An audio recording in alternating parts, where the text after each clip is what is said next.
بسم الله الرحمن الرحيم. الحمد لله نحمده ونستعينه ونستغفره ونؤمن به ونتوكل عليه ونعوذ بالله من شرور أنفسنا ومن سيئات أعمالنا. من يهده الله فلا مضل له ومن يضلله فلا هادي له. ونشهد أن لا إله إلا الله وحده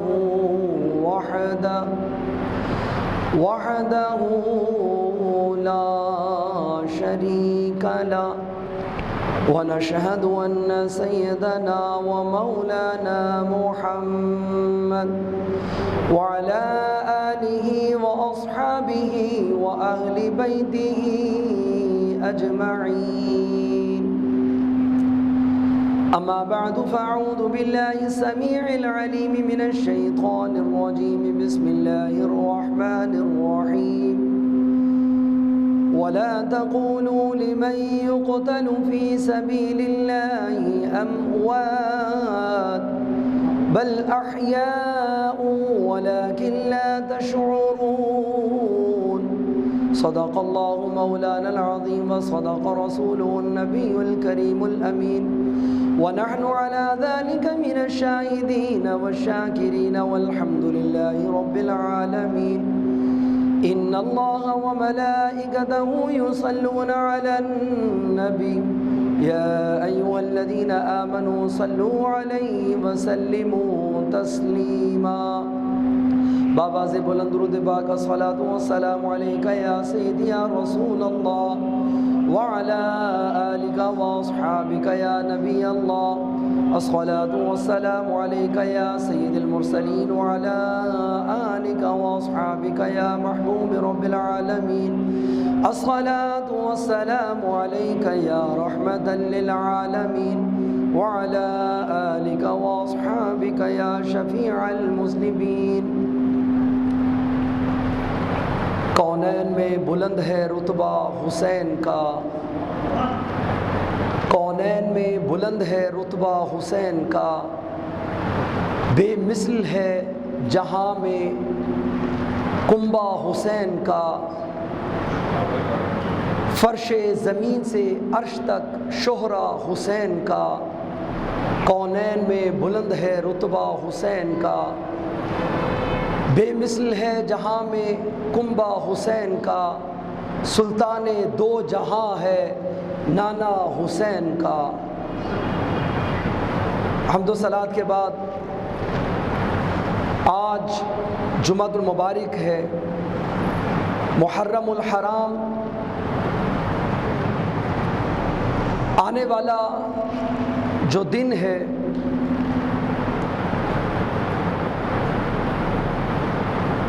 اسلام کے اندر بہت ساری تاریخی مذہبی یادگاریں اس میں چھپی ہوئی ہیں، اور شریعت اسلامیہ نے اس کو یوم عاشور کے نام سے یاد کیا ہے.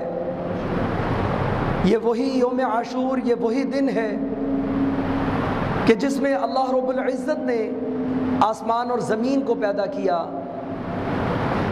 یہ وہی دن ہے کہ جس میں اللہ رب العزت نے لوح و قلم کو پیدا کیا، عرش و فرش کو پیدا کیا، لوح و کرسی کو پیدا کیا. یہ وہی دن ہے کہ جس میں حضرت آدم علیہ السلام کی توبہ قبول ہوئی، حضرت ابراہیم خلیل اللہ علیہ السلام پر اس نار کو گلے گلزار کر دیا گیا. یہ وہی دن ہے کہ جس میں قوم موسیٰ علیہ السلام کو فرعون سے نجات ملی. یہ وہی دن ہے. یہ دن اپنے اندر بہت ساری یادگاروں کو چھپا رکھا ہے. اس دن کے اندر اللہ رب العزت نے بہت ساری ایسی یادگاریں اللہ رب العزت نے چھپا کر رکھی ہیں.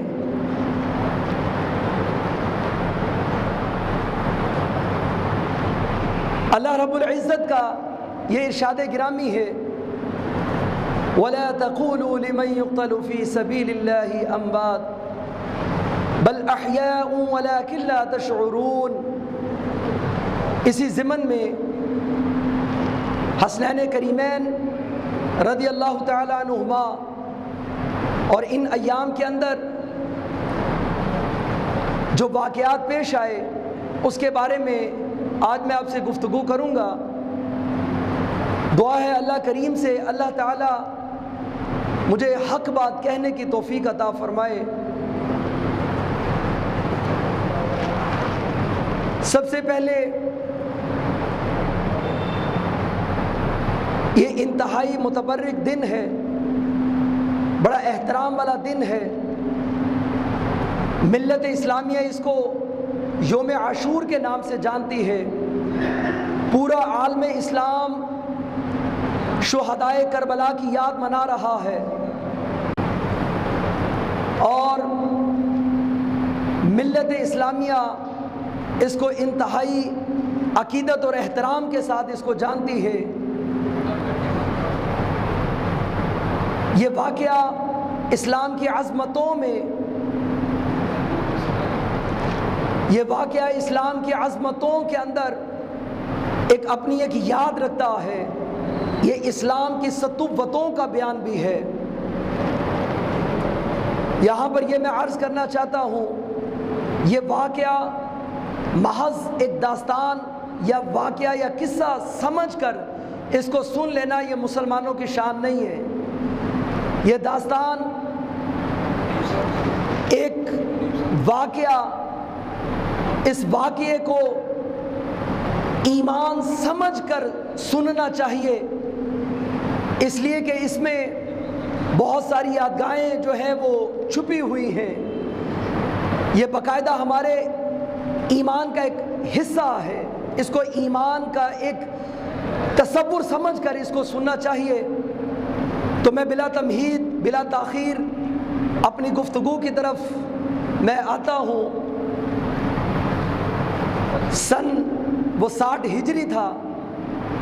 اس 60 ہجری کے موقع پر جب حضرت امیر معاویہ رضی اللہ تعالیٰ عنہ کا وصال شریف ہوا، اور اس کے بعد یزید وہ تخت نشین ہو گیا، اور تخت نشین ہونے کے بعد اس نے سب سے پہلا کام یہ کیا، تخت نشین ہونے کے بعد خلافت کی ذمہ داریاں سنبھالنے کے بعد اس نے سب سے پہلا کام یہ کیا کہ لوگوں میں اپنی خلافت کا اعلان کرنے کے لیے، اپنی بیعت لینے کے لیے لوگوں کے اندر اس نے اعلان کر دیا، اور سب سے پہلا پیغام اس نے جہاں پر بھیجا جن سے وہ بیعت لینا چاہتا تھا، اپنی خلافت کو منوانا چاہتا تھا، وہ ہستیاں مدینہ پاک کے اندر قیام پذیر تھیں۔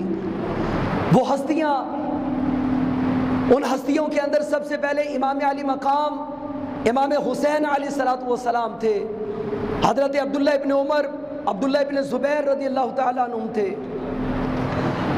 یہاں تک کہ اس یزید پلید نے ایک خط لکھا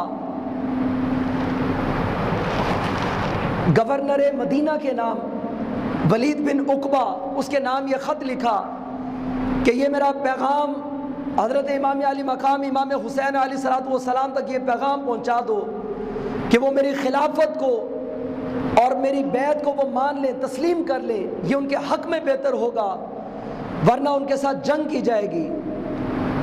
اب جب یہ خط مدینے کے گورنر حضرت ولید بن عقبہ کی طرف یہ خط آتا ہے، جب اس نے یہ خط پڑھا تھر تھر کانپنے لگا، چونکہ وہ ایمان والا تھا، حضور سے، اہل بیت اطہار سے وہ محبت کرنے والا تھا، اس کے جسم کے اوپر لرزہ طاری ہو گیا کہ میں یہ خط پڑھ کر کیسے امام علی مقام کو یہ میں کیسے سناؤں گا، میرے اندر اتنی جرت نہیں کہ میں امام علی مقام کو یہ خط پڑھ کر جس طرح کے یہ کلمات یہاں پر لکھے ہیں میں کیسے پڑھ کر ان کو سناؤں گا۔ بلا تاخیر انتہائی اختصار کے ساتھ اس نے اپنے نائب مروان بن حکم سے مشورہ کیا اب چونکہ وہ بھی یزید کا حامی تھا، اس نے فوراً کہا کہ ہاں آپ کو یہ منوانا چاہیے کہ وہ امام علی مقام خاندان نبوت اس یزید کی خلافت کو وہ تسلیم کر لیں۔ ولید بن عقبہ جو گورنر مدینہ تھا اور زیادہ پریشان ہوا کہ یہاں تو منافقین بھی ہیں۔ اب رات کے وقت میں امام علی مقام کی بارگاہ میں یہ پیغام بھجوایا کہ حضور آپ کو بلانا میں یہ بھی ادب کے خلاف سمجھتا ہوں، لیکن اس میں کچھ حکمت ہے، آپ رات کے وقت میں میرے پاس آپ تشریف لے آئیے۔ تو جب حضرت امام علی مقام آپ کے پاس جب تشریف لاتے ہیں تو سارا ماجرا، ساری بات سنائی۔ جب حضرت امام علی مقام نے جب وہ خط پڑھا، حدیث پاک کے الفاظ ہیں، یہ زرقانی سے بات کر رہا ہوں اور تفسیر در منصور سے بھی میں بات کر رہا ہوں، اور سنن ابن ماجہ کی یہ حدیث مبارکہ بھی ہے۔ حضرت امام علی مقام حضرت امام حسین علیہ السلام نے جب یہ خط پڑھا، آپ کے چہرے پر ایسا جلال آ گیا، ایسا جلال تھا۔ آپ نے فرمایا انا اہل بیت النبوہ و معدن الرسالہ، ارے کیا وہ یہ بات کو نہیں جانتا کہ ہم خاندان اہل نبوت میں سے ہیں، ہم معدن رسالت میں سے ہیں؟ ارے کیا وہ یزید اس بات کو نہیں جانتا کہ میں نے نانا جان کے کندھوں پر سواری کی ہے؟ ارے کیا وہ اس بات کو نہیں جانتا کہ میں نے اپنے بابا جان کے سینے پر بھی سواری کی ہے؟ ارے کیا وہ اس بات کو نہیں جانتا میں نے حضرت اماں فاطمہ کا دودھ بھی پیا ہے؟ کیا وہ اس بات کو نہیں جانتا میں نے اماں فاطمہ کی لوریاں بھی سنی ہیں؟ ارے کیا وہ یزید اس بات کو نہیں جانتا کہ ہمارے حق میں قرآن کی آیتیں نازل ہوئی ہیں؟ کیا وہ اس بات کو نہیں جانتا کہ جبریل میرا جھولا بھی جھلاتا رہا ہے؟ کیا وہ اس بات کو نہیں جانتا کہ ہمارے حق میں قرآن کی آیات نازل ہوئی ہے؟ ہماری پاکیزگی کا اعلان قرآن بھی کر رہا ہے۔ کیا یزید اس بات کو نہیں جانتا کہ فرشتے بھی ہمیں سلام کرنے کے لیے آتے رہے ہیں؟ کیا یزید اس بات کو نہیں جانتا؟ آپ نے جب یہ خط پڑھا اور اس کے بعد یہ آپ نے اعلان فرمایا، کیا یہ یزید اس بات کو نہیں جانتا کہ ہماری تطہیر کی گواہی قرآن بھی دے رہا ہے؟ انما یرید اللہ لیذہب عنکم الرجس اہل البیت ویطہرکم تطہیرا۔ آپ نے یہ آیت مقدسہ پڑھنے کے بعد آپ نے یہ اعلان فرمایا، کیا وہ نہیں جانتا میرا خاندان پاک ہے، میرے نانا جان پاک ہیں، میرے اہل بیت پاک ہیں، اور میرے والدین پاک ہیں، میرا ہاتھ پاک ہے، اور یہ پاک ہاتھ کسی ناپاک ہاتھ کے اندر کیسے جا سکتا ہے؟ کسی ناپاک کے ہاتھ میں؟ اس لیے کہ امام علی مقام جانتے تھے کہ یزید وہ پلید بھی ہے، فاسق بھی ہے، شرابی بھی ہے، حرام اشیاء کو وہ جائز قرار دینے والا بھی ہے۔ آپ یہ بات اچھی طرح جانتے تھے۔ آپ نے یہ اعلان کر دیا، آپ نے فرمایا کہ اگر آج میں یزید کی اگر بیعت کرتا ہوں، اگر یہ پاک ہاتھ کسی ناپاک ہاتھ کے اندر جاتا ہے تو قیامت تک یہ بات جائز ہو جائے گی کہ کوئی شیخ اگر فاسق اور فاجر بھی ہو اس کے ہاتھ میں بھی ہاتھ دینا جائز ہو جائے گا، کوئی فاسق اور فاجر حکمران وہ بھی جائز ہو جائے گا۔ آپ نے گویا کہ یہ اعلان کر دیا کہ جو شیخ ہوتا ہے، پیر ہوتا ہے، وہ پاک ہوتا ہے، اس کا ہاتھ بھی پاک ہوتا ہے، اس کی زبان بھی پاک ہوتی ہے، اس کی نگاہیں بھی پاک ہوتی ہیں، وہ جس کو بھی دیکھتا ہے اس کو بھی پاک کر دیتا ہے۔ اللہ اکبر۔ امام علی مقام امام حسین نے جب وہ خط پڑھنے کے بعد آپ واپس اپنے خاندان کی طرف آئے، مشورہ کیا۔ مشورہ کرنے کے بعد یہ بات چونکہ وہاں پر پھیل چکی تھی، میں بڑے انتہائی اختصار کے ساتھ یہ بات کر رہا ہوں، میں نے اپنے وقت کے اندر یہ بات بھی مکمل کرنی ہے، آڈیو ویڈیو ریکارڈنگ بھی ہو رہی ہے، بڑی ذمہ داری کے ساتھ یہ میں بات کر رہا ہوں۔ حضرت امام علی مقام امام حسین علیہ السلام نے مشورہ کیا کہ ہمیں کیا کرنا چاہیے۔ صحابہ کرام رضوان اللہ تعالی علیہ مجمعین نے مشورہ یہ دیا، اور یہاں پر یہ بھی میں عرض کر دوں، اگلا دن جمعے کا دن تھا۔ امام علی مقام امام حسین جمعے کے دن اس مسجد نبوی شریف کے اندر مصلی رسول پر اس منبر پر تشریف فرما ہو کر آپ نے جو خطبہ ارشاد فرمایا، اس خطبے سے تمام احباب اس بات کو جان چکے تھے کہ اب کیا معاملہ ہونے والا ہے۔ صحابہ کرام نے مشورہ دیا کہ آقا آپ کو مدینہ چھوڑ کر نہیں جانا چاہیے، ہم آپ کا ساتھ دیں گے۔ تو بس آپ نے ایک ہی بات ارشاد فرمائی کہ یہ میرے نانا جان کا مدینہ ہے، یہ پاک گلیاں ہیں، میں نہیں چاہتا کہ میرے خون سے یہ مدینے کی گلیاں، یہ پاک گلیاں خون سے رنگین ہو جائیں، یہ جنگ کا منظر یہاں پر ہو، میں نہیں چاہتا میری وجہ سے نانا جان کی یہ مدینہ یہ خون سے رنگین ہو جائے، یہاں پر قتل و غارت جاری ہو جائے، میں نہیں چاہتا۔ بس آپ نے یہ فیصلہ کیا، اور کچھ صحابہ کرام نے بھی مشورہ دیا کہ آپ کو مدینہ چھوڑ کر مکہ میں آ جانا چاہیے۔ مکہ حرم کی جگہ ہے، امن کی جگہ ہے، وہاں پر تو قرآن کے اندر بھی اعلان ہے یا ایھا الذین آمنوا لا تقتلوا الصید وانتم حرم، وہاں پر تو کوئی مکھی کو بھی نہیں مار سکتا، جانوروں کی حرمت بھی ہے، وہاں پر تو امن ہی امن ہے۔ بس آپ نے یہ فیصلہ کیا، اور پھر حضرت امام علی مقام آپ حضور علیہ الصلوۃ والسلام کی بارگاہ میں حاضری دینے کے لیے آپ کے روضہ مبارکہ پر آپ چلے گئے، ساری رات وہاں پر آپ روتے رہے، صلاۃ والسلام پڑھتے رہے۔ آپ فیصلہ کر چکے تھے کہ آپ نے مکہ جانا ہے، مکہ میں مقیم ہونا ہے، وہاں پر رہنا ہے، اور پھر ساری رات آپ صلاۃ والسلام پڑھتے رہے، اپنے نانا جان کی بارگاہ میں التجائیں کرتے رہے، روتے رہے، اے نانا جان، وہ کوفہ والے مجھے ستانے کے لیے یہاں تک پہنچ چکے ہیں، اور وہ میرے خون کے پیاسے ہو چکے ہیں۔ نانا جان، آپ کے مدینہ پاک میں آنے کے لیے لوگ دور دراز کے مقام پر وہ تڑپتے ہیں، کب ہم مدینہ جائیں، کب ہمیں روزہ رسول کی حاضری نصیب ہو۔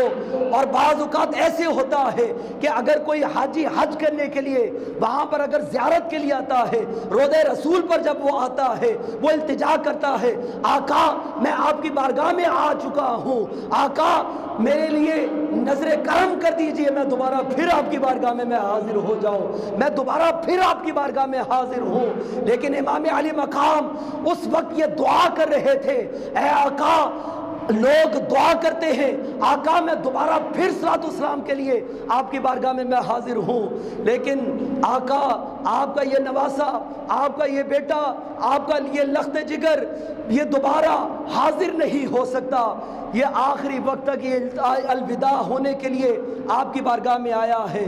یہاں تک کہ ساری رات روتے روتے التجائیں کرتے کرتے حضور کی بارگاہ میں بس وہاں پر آنکھ لگ گئی، بس آنکھ کا لگنا تھا، آنکھ کا لگنا تھا کہ آپ نے دیکھا کہ فرشتوں کی مجالس ہے، نوری تخت لگا ہے، آقا علیہ الصلوۃ والسلام وہاں پر جلوہ گر ہے، وہاں پر آقا اپنے بیٹے حضرت امام علی مقام امام حسین کو دیکھ رہے تھے، اور یہ ارشاد فرما رہے تھے، اے میرے بیٹے پریشان نہ ہونا، میں اپنی نگاہ نبوت سے دیکھ رہا ہوں، میں اپنی اختیار نبوت سے دیکھ رہا ہوں کہ تم کربلا کے میدان میں چلے گئے ہو، وہاں پر تمہارے بقیہ جو اولاد ہے ان کو بھی قتل کر دیا جائے گا، تمہارے خیموں کو آگ لگا دی جائے گی، میں دیکھ رہا ہوں کہ وہاں پر تمہیں قتل کر دیا جائے گا، تمہیں پیاسا مار دیا جائے گا، ارے میں دیکھ رہا ہوں، لیکن اے حسین اگر جب تم اتنی بڑی قربانی پیش کرو گے،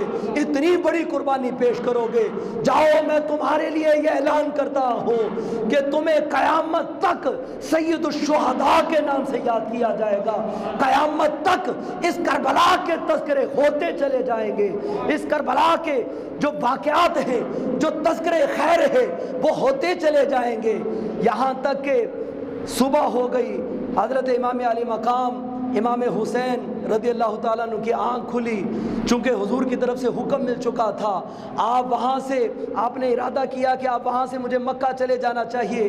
آپ جب مکہ چلے تو آپ جانتے ہیں کہ اس وقت رجب کی 27 تاریخ تھی، یہ میں تاریخ کی بات کر رہا ہوں، رجب کی 27 تاریخ تھی، اور یہاں تک کہ امام علی مقام نے جو سفر شروع کیا تو 27 رجب کو مدینہ سے مکہ کا اور کربلا کا سفر شروع کیا۔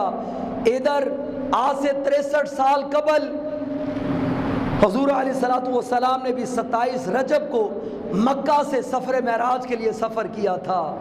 اللہ اکبر، آپ نے جو سفر کیا لامکان کی خلوتوں میں، وہاں پر نانا جان کو اپنے رب کا دیدار ہوا۔ ادھر وہ 27 رجب کو نواسہ رسول جب مدینہ سے چلتے ہیں تو وہاں پر پہنچ کر کربلا کے میدان میں آپ کو بھی جام شہادت نوش کرتے ہوئے آپ کو بھی اپنے رب کا دیدار نصیب ہوا۔ ادھر نانا جان کو سفر معراج پر رب کا دیدار ہوتا ہے، ادھر کربلا کے میدان میں اس نواسہ رسول کو جام شہادت نوش کرتے ہوئے آپ کو بھی رب کا دیدار ہوتا ہے۔ اور ادھر جب رب کا دیدار نانا جان کو ہوا تو آپ مسکرا رہے تھے، ادھر جب نواسہ رسول کو رب کا دیدار ہوا جام شہادت نوش کرنے کے بعد، آپ رب کا دیدار ہونے کے بعد آپ اس نیزے کے اوپر قرآن سنا رہے تھے۔ اللہ اکبر، انتہائی اختصار کے ساتھ آپ جب مکہ کے اندر پہنچ جاتے ہیں، مکہ کے اندر آپ 4 مہینے اور 6 دن آپ نے قیام کیا۔ یہ انتہائی بڑی، میں یہ توجہ کے ساتھ یہ بات آپ سماعت فرمائیں، یہ جو بات میں عرض کرنے لگا ہوں کہ 27 رجب کو جب آپ وہاں سے چلے مکہ المکرمہ کے اندر، جب آپ وہاں پر پہنچے تو وہ آپ 4 مہینے آپ قیام کرنے کے بعد 8 ذی الحج تھی وہاں پر، 8 ذی الحج وہاں پر ہے، 8 ذی الحج تک حاجی حج کرنے کے لیے مکہ کے اندر تشریف لا رہے ہیں۔ اور ادھر 8 ذی الحج کو مکہ سے کربلا کا سفر کرنے کے لیے امام علی مقام تیاری کر رہے ہیں۔ آپ یہ سوچ رہے ہوں گے کہ 8 ذی الحج حج کے لیے صرف 2 دن باقی رہ گئے تھے، لوگ دور دراز کا سفر کر کے حاجی حج کے لیے تشریف لا رہے ہیں، اور ادھر امام علی مقام وہاں سے آپ کربلا کا سفر کرنے کے لیے بالکل تیار ہیں۔ لوگوں نے روکا، آقا حج کا موقع ہے، 2 دن رہ گئے ہیں، آپ حج تو کر لیں۔ اور یہ وہ حاجی امام علی مقام امام حسین جنہوں نے 25 حج پیدل سفر کر کے حج کیے تھے، 25 حج آپ نے اپنی زندگی کے اندر کیے تھے۔ امام علی مقام امام حسین مدینہ طیبہ سے مکہ کے اندر حج کرنے کے لیے وہ پیدل سفر کر کے آنے والے، وہ 25 حج کرنے والے، آج 26واں حج کا موقع تھا، 2 دن حج کے لیے رہ گئے تھے، اور ادھر حج کرنے کی بجائے امام علی مقام امام حسین کربلا کی اس سفر کی وہ تیاری کر رہے ہیں۔ لوگ حیران تھے، آقا 2 دن رہ گئے ہیں، آپ حج تو کر لیں، لیکن آپ نے فرمایا کہ نہیں، مجھے جانا پڑے گا۔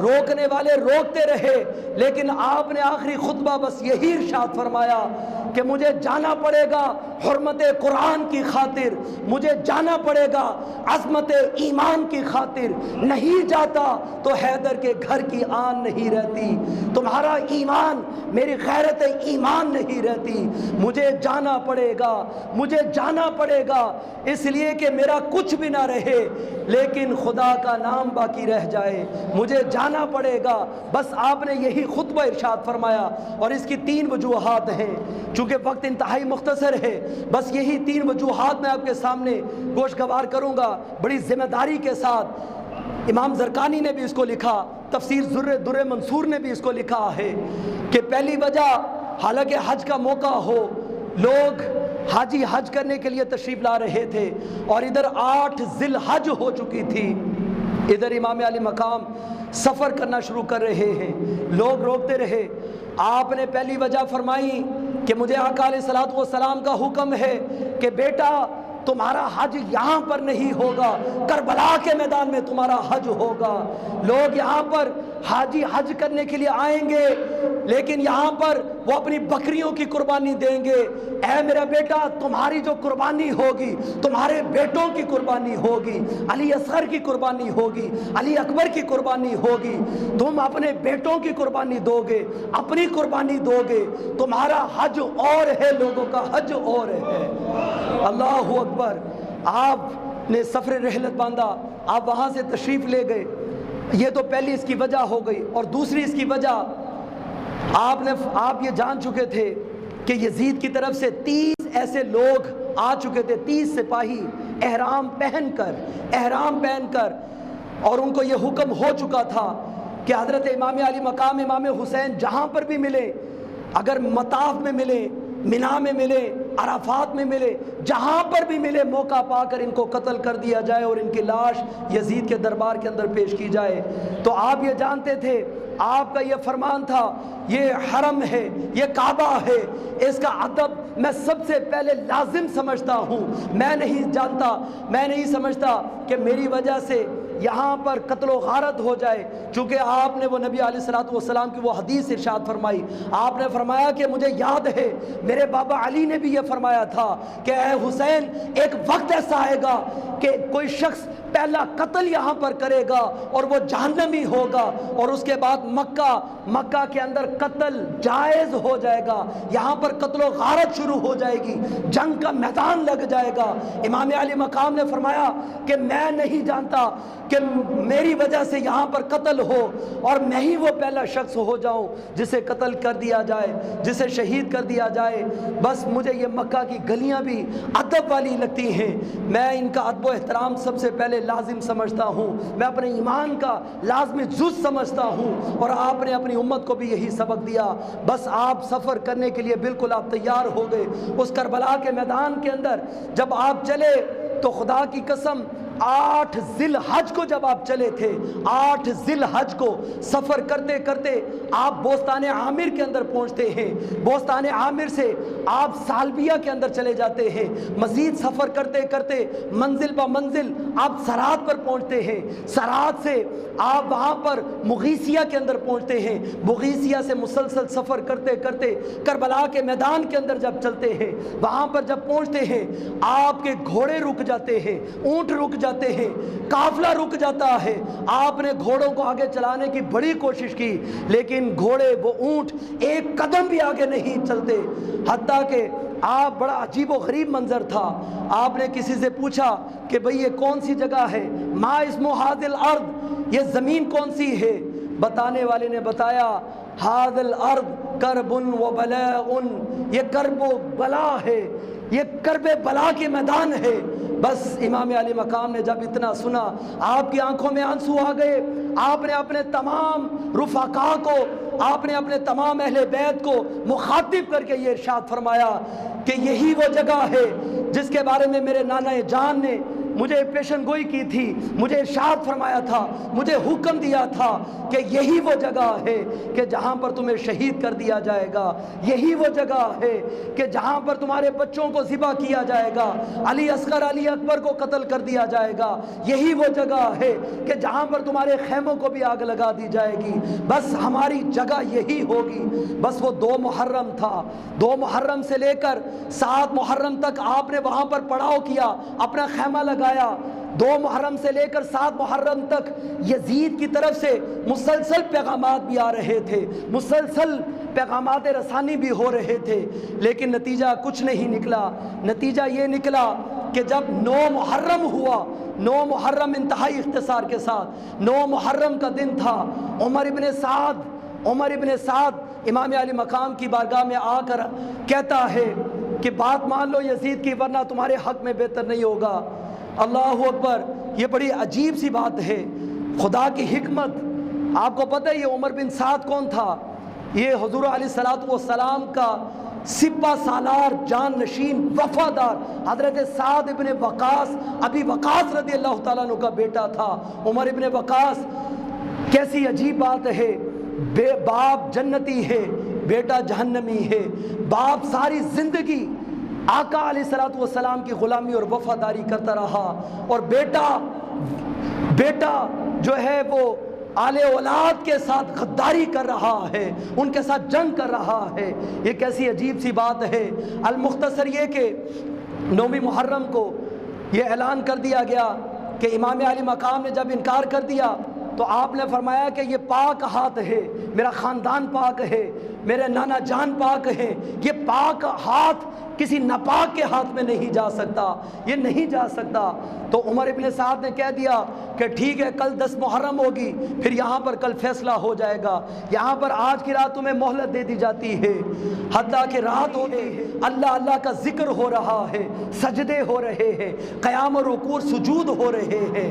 بس اسی حالت کے اندر حضرت امام علی مقام سب کو بلاتے ہیں، بلانے کے بعد بس آخری بات امام علی مقام اپنے تمام رفقا کو اکٹھے کر کے آپ یہ جملہ ارشاد فرماتے ہیں کہ بھئی میں جانتا ہوں آپ تمامی احباب میرے وفادار بھی ہیں، میرے جان نشین بھی ہیں، میں آپ سب سے راضی ہوں، لیکن یہ یزید پلید یہ میرے خون کا پیاسا ہے، میں نہیں چاہتا میری وجہ سے آپ کا خون بھی بہے، جاؤ میں تمہیں اجازت دیتا ہوں، اس رات کی تاریکی کے اندر کہیں پر بھی جانا چاہتے ہو چلے جاؤ۔ لیکن خدا کی قسم وہ اہل بیت سے محبت کرنے والے تھے، وہ بیعت زبان ہو کر کہنے لگے واللہ لا نفعل ذلک، خدا کی قسم ہم ہرگز بھی ایسا نہیں کریں گے، ہم آپ کا ساتھ نہیں چھوڑیں گے، ہم آپ کو تنہا کبھی نہیں چھوڑیں گے، ہم آپ کے لیے اپنی جانیں تک قربان کر دیں گے۔ جب امام علی مقام نے ان کی استقامت کو دیکھا، استقامت کو دیکھنے کے بعد آپ نے پھر وہ جوہر امامت بے نقاب ہو گئی اور انعامات تقسیم کرنے لگی۔ آپ نے فرمایا ارفعوا رؤوسکم، ارے اپنے سروں کو اوپر اٹھا کر تو دیکھو، آسمان کی طرف تو دیکھو، وانظروا، جب انہوں نے دیکھا تو سب نے خدا کی قسم جنت کے اپنے اپنے محلات کو دیکھ لیا۔ وہ امام علی مقام تھے جو فرما رہے تھے یا فلاں ہادہ محل، ہادہ جنتوں کا، ہادہ منزلوں کا، یہ تیری جنت ہے، یہ تیری منزل ہے، یہ تیری جنت ہے، یہ تیری منزل ہے۔ ان تمام 72 رفقا کو حضرت امام علی مقام نے ان کی تمام آخرت کی جو اعلیٰ سے اعلیٰ جو مقام تھا حضرت امام علی مقام امام حسین علیہ السلام نے دکھا دیا۔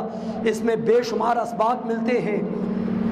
تو میری آخری بات بس یہی ہے کہ اس واقعہ کربلا سے بے شمار جو اسباق نکلتے ہیں، بے شمار امت کے لیے کہ اہل بیت اطہار سے محبت جو ہے وہ دنیا اور آخرت کا خزینہ بھی ہے اور ہمارے لیے نجات کا ذریعہ بھی ہے۔